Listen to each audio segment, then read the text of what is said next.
देश के 51वें मुख्य न्यायाधीश होंगे जस्टिस संजीव खन्ना।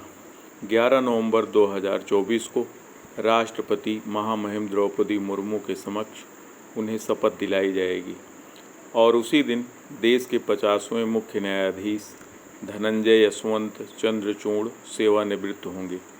जैसा कि आप लोग जानते हैं कि वर्तमान में उच्चतम न्यायालय में न्यायाधीशों की संख्या मुख्य न्यायाधीश सहित 34 है, अर्थात 33 अन्य न्यायाधीश और एक मुख्य न्यायाधीश।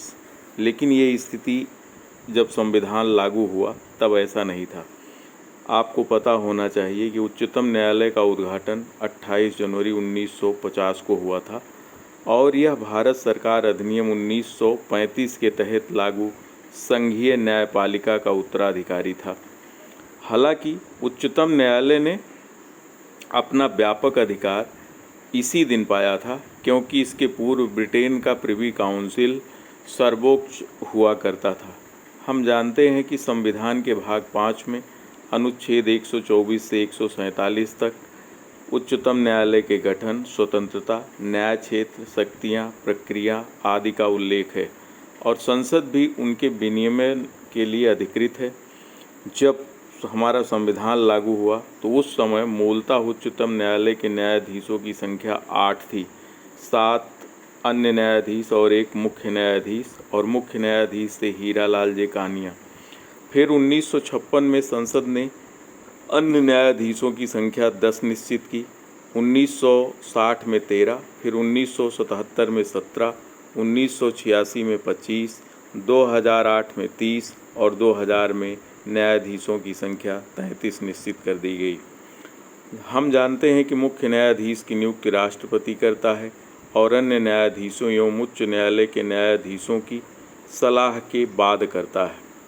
और ये भी ध्यान में रखना चाहिए कि संसद ने 99वां संविधान संशोधन अधिनियम 2004 पारित करके एक न्यायिक नियुक्ति आयोग बनाया था, जिसको बोला जाता है राष्ट्रीय न्यायिक नियुक्ति आयोग। इसमें न्यायालयों में न्यायाधीशों की नियुक्ति के लिए प्रावधान किया गया था, लेकिन सर्वोच्च न्यायालय ने 2015 में इसे निरस्त कर दिया, अर्थात असंवैधानिक घोषित कर दिया। तब से और उसका सबसे बड़ा कारण था कि कहीं न्यायालयों का भी राजनीतिकरण न हो जाए। आज कॉलेजियम सिस्टम प्रणाली के आधार पर भारत में न्यायाधीशों की नियुक्ति की जाती है और इसे जैसे प्रथम न्यायाधीश मामला 1982, फिर द्वितीय न्यायाधीश मामला 1993 में कहा गया कि परामर्श के बाद राष्ट्रपति न्यायाधीशों की नियुक्ति करेंगे। लेकिन परामर्श का मतलब सहमति होता है, ना कि केवल सलाह। और ये भी न्यायाधीश मामला जो तीसरा आया 1998 में, उसमें ये कहा गया कि परामर्श प्रक्रिया को मुख्य न्यायाधीश द्वारा बहुसंख्यक न्यायाधीशों की विचार प्रक्रिया के तहत माना जाएगा। हालांकि आज भी कॉलेजियम सिस्टम प्रणाली के आधार पर ही भारत में न्यायाधीशों की नियुक्ति की जाती है। भारत में एकीकृत न्यायिक व्यवस्था की स्थापना की गई है, जिसमें शीर्ष पर उच्चतम न्यायालय और उसके अधीन देश के अन्य उच्च न्यायालय हैं और उच्च न्यायालयों के अधीन जिला न्यायालय और अन्य अधीनस्थ न्यायालय हैं। न्यायालय की यह एकल व्यवस्था भारत सरकार अधिनियम 1935 से ग्रहण की गई है और यह केंद्रीय एवं राज्य विधियों को लागू करती है। ध्यान में रहे कि अमेरिका में न्यायालय की द्वैध व्यवस्था है, वहाँ पर केंद्र के लिए अलग और राज्यों के लिए अलग। यद्यपि भारत भी अमेरिका की तरह संघीय देश है, लेकिन भारत में एकीकृत न्यायपालिका और मूलभूत विधि व न्याय की एक प्रणाली है। और ये भी ध्यान में रखना है कि उच्चतम न्यायालय के जो न्यायाधीश होते हैं वो 65 वर्ष की आयु तक अपने पद पर बने रहते हैं। और ये भी ध्यान में रहे कि संविधान में उच्चतम न्यायालय के न्यायाधीशों का कार्यकाल तय नहीं किया गया है, बल्कि एक उपबंध कर लिया गया है।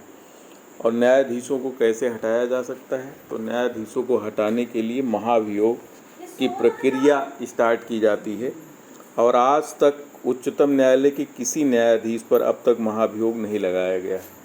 पहला एवं महाभियोग का अंतिम मामला जो आया था वो था उच्चतम न्यायालय के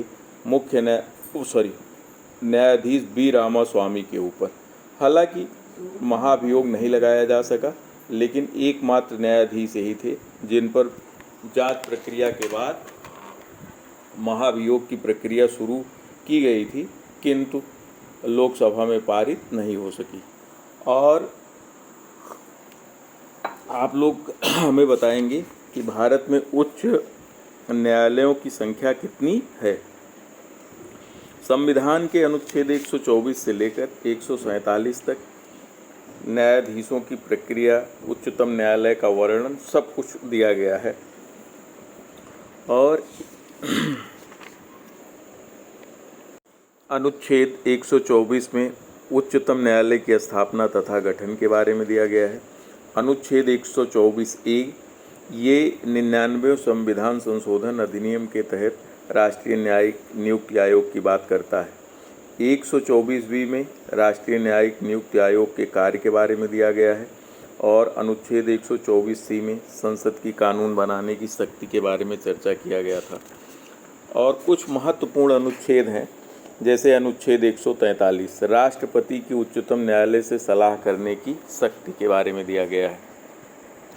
और अनुच्छेद 140 देता है उच्चतम न्यायालय की आनुषंगिक शक्तियाँ। अनुच्छेद 136 उच्चतम न्यायालय द्वारा अपील के लिए विशेष अवकाश। तमाम सारे ऐसे चर्चाएं हैं इसमें।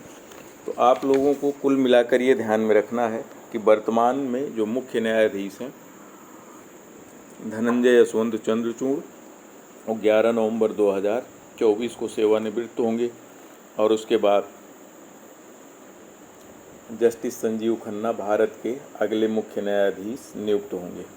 और इसके अतिरिक्त अनुच्छेद जो 129 है, ये अभिलेख न्यायालय के रूप में उच्चतम न्यायालय की बात करता है। और अनुच्छेद 128 उच्चतम न्यायालय की बैठकों में सेवानिवृत्त न्यायाधीशों की उपस्थिति। और अनुच्छेद 126 कार्यकारी मुख्य न्यायाधीश की नियुक्ति की बात करता है। वर्तमान में मुख्य न्यायाधीश का वेतन 2,80,000 रुपया है और अन्य न्यायाधीशों का वेतन 2,50,000 रुपया है। तो ये टॉपिक अब यहीं पर समाप्त करते हैं। नमस्कार, जय हिंद।